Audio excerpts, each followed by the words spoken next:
Bertemu kembali dalam rancangan Salam Eid Ramadan. Kita dah masuk ke segmen soal dan jawab.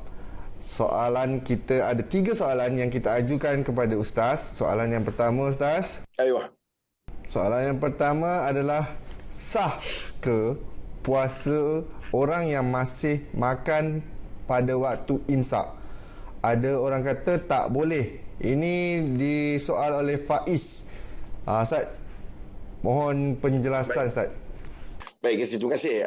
Para penonton sekalian, ini soalan lazim juga ni ya. Banyak salah faham dalam masyarakat kita bila sebut tentang imsak.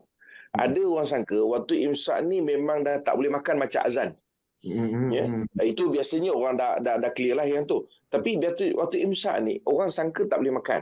Sebab tu ada orang dia bangun sahur, tahu-tahu katakan contohlah sekarang ni kalau di kelompok imsak 5.56. Ya.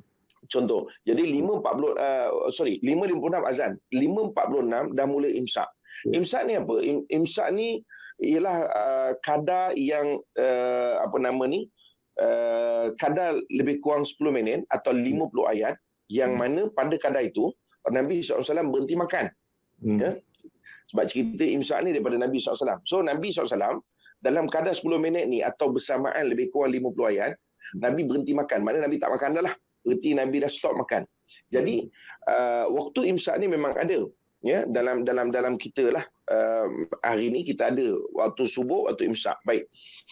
So soalannya, waktu imsak ni boleh makan atau tidak? Kita kata jawapan ni boleh makan. Ya, waktu imsak boleh makan, tak ada masalah. Cuma afdalnya berhenti makan bila waktu imsak dah masuk. Waktu imsak masuk tadi yang kita sebutlah. Tempoh 10 minit sebelum azan tu. Tetapi kalau ada orang yang baru bangun, katakan 5 minit lagi sebelum 5.46, dia bangun 5.40. Jadi dia kata boleh tak ada sahur? Boleh, tak ada masalah. Sahur je lah. Walaupun dia makan tu sampai sebelum azan. Katakan azan 5.56, dia berhenti 5.55. Tak ada masalah. Cuma dia tak dapat fadilat imsak ataupun dapat pahala berhenti untuk imsak tadi tu. Itu saja. Maka Cik Faiz ataupun Tuan Faiz berpuas hati dengan jawapan Ustaz. Kalau boleh kan 50 ayat tadi, Ustaz. 50 ayat. Tapi kalau lebih senangnya 10 minit lah, Ustaz kan. 10 minit lah. Macam Ustaz kata tadi, kalau sendiri boleh lah. Tapi biasanya kita pakai je lah 10 minit. Takut dah jadi 2 jam ke tak? 10 ayat. Takut dah pukul 8 pagi. Okey, Ustaz, kita ada soalan kedua. Soalan keduanya adalah, bolehkah saya tidak bersahur, tidak bangun sahur, nak makan tengah malam terus, boleh ke? Adakah dapat pahala sahur? Baik. Ini juga satu soalan. Biasanya orang-orang muda suka tanya soalan ni. Tapi ini biasanya sebelum PKP lah. Sebab apa? Orang muda dia suka lepak tu sampai tengah malam. Jadi dia dah lepak sampai lewat malam, biasanya pukul 12, pukul 1 tu dia makan. Lepas tu dia rasa dia tak nak bangun sahur kan, dia bangun mungkin dalam 6.30, dia rasa subuh.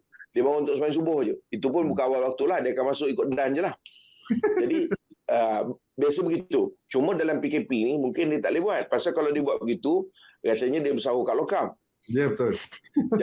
Cuma sekarang ni soalannya, boleh tak kalau dia nak berjaga sampai tengah malam, kemudian dia nak makan? Adakah dia dikira makan sahur ataupun sah makan sahur dia? Pertama kita sebut sebenarnya makan sahur ni dia tak dikira sah tak sah. Ya, kerana makan sahur ni ialah satu amalan sunat. Makan sahur ni satu amalan sunat. Jadi soal sah tak sah tu tidak timbul. Cuma mungkin agaknya pasal kita nak faham adakah dia dikira sahur ataupun makan saja-saja. Itu mungkin kalau betul soalannya, Casey. Baik. Ada disebut dalam kitab mazhab Syafi'i, ini satu kitab yang popular dalam mazhab Syafi'i oleh Syekh Ibrahim Al-Baijuri, ya, atau dalam kitab dia Hasyiah Al-Baijuri. Dalam jilid yang pertama disebut tentang waktu makan sahur. Dia kata bahawa waktu makan sahur ni bermula yadkhulu waqtuhu binisfil lail, dia kata. Waktu makan sahur ni bermula pada separuh malam. So kita kena kiralah kalau pukul 7 kita waktu maghrib sampai waktu subuh, katalah lebih kurang dalam 12.30. So maknanya kalau dia makan sebelum 12.30 KC, ya, para penonton sekalian, maknanya dia makan sebelum 12.30, berarti itu dikira makan saja-saja. Makan saja. Kalau dia makan lepas 12.30, dikira makan sahur. Cuma dia tak dapat waktu afdal. Kenapa? Sebab waktu sahur ni yang paling afdal ialah hampir dengan subuh. Artinya melewatkan. Ya. Sebab itu ada juga disebut dalam hadis yang lain, ya, kata Nabi SAW, umatku selama umatku sentiasa dalam kebaikan, kata Nabi SAW, ya, selama mana dia melewatkan sahur, menyegerakan berbuka dan melewatkan sahur. Itu kata Nabi SAW. Maknanya itu waktu yang bagus untuk bersahur.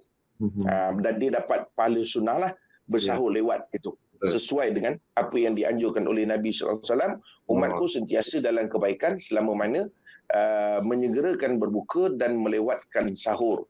Dalam hadis itu menyebutkan. Wallahu a'lam bishawab. Baik Ustaz, soalan yang ketiga, soalan yang terakhir datangnya daripada Suzy. Dia apa maksud keberkatan pada masa sahur? Apa keberkatan yang pada waktu sahur lah Ustaz? Soalannya. Faham. Maknanya yang Nabi SAW sebut, fa inna fis suhuri barakah. Sesungguhnya pada sahur itu ada keberkatan. Jadi apa yang dimaksudkan keberkatan pada waktu sahur? Para penonton sekalian, sebenarnya keberkatan pada waktu sahur ni ada beberapa perkara. Ya. Pertama, keberkatan pada waktu sahur ialah apabila kita berdoa. Kerana doa pada waktu sahur itu antara doa yang dimustajabkan Allah Subhanahu Wa Taala. Ya, sebab itu kita disuruh bangun sahur. Dan kita sebut dah tadi, sahur yang afdal ialah sahur yang lewat. Sahur yang lewat artinya dihampir dengan waktu subuh. Jadi waktu itu ialah waktu yang terbaik untuk berdoa kepada Allah Subhanahu Wa Taala. Itu yang pertama kisi. So sebab itu bila sebut keberkatan, jadi berkat kenapa? Kerana dalam waktu itu ada waktu keberkatan berdoa. Ya. Okey. Yang kedua, waktu sahur ini ialah waktu yang bagus untuk baca Quran. Kisi. Ya. Waktu yang bagus untuk baca Quran. Jadi sebenarnya bangun sahur bukan hanya sekadar bangun sahur, tetapi kita gunakan juga kesempatan bangun sahur itu membaca Al-Quran atau mendengar Al-Quran. Sebab kadang-kadang kita sebut membaca Quran ni ada orang dia tak boleh nak baca. Jadi takut dia terlepas pula.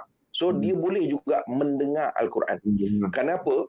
Misalnya dalam surah Isra ayat 78 Allah Subhanahu Wa Taala sebut inna Qur'anal fajri kana mashhuda. Sungguhnya bacaan Al-Quran pada waktu pagi itu disaksikan oleh para malaikat.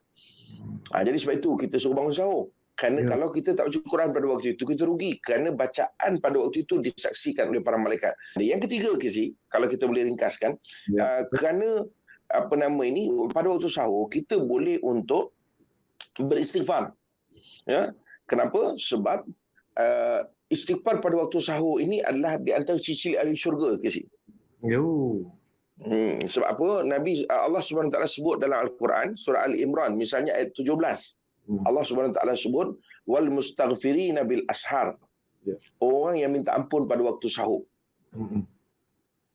Jadi sebenarnya orang yang minta ampun pada waktu sahur ni dia istighfarlah, astagfirullahalazim, astagfirullahalazim, astagfirullahalazim. Jadi kalau kita tak bangun pada waktu sahur atau tidak berada pada waktu afdal sahur tadi, macam mana kita nak masuk dalam kelompok ni? Kan itu Allah SWT sebut bahawa orang yang minta ampun pada waktu sahur ni adalah ciri-ciri ahli syurga. Orang yang Allah Ta'ala janjikan dengan syurga. Jadi itu kelebihan untuk kita. Jadi kalau kita bangun sahur, kita beristighfar, itu keberkatan yang kita dapat. Nampak tak? Sebab itu keberkatan itu luas.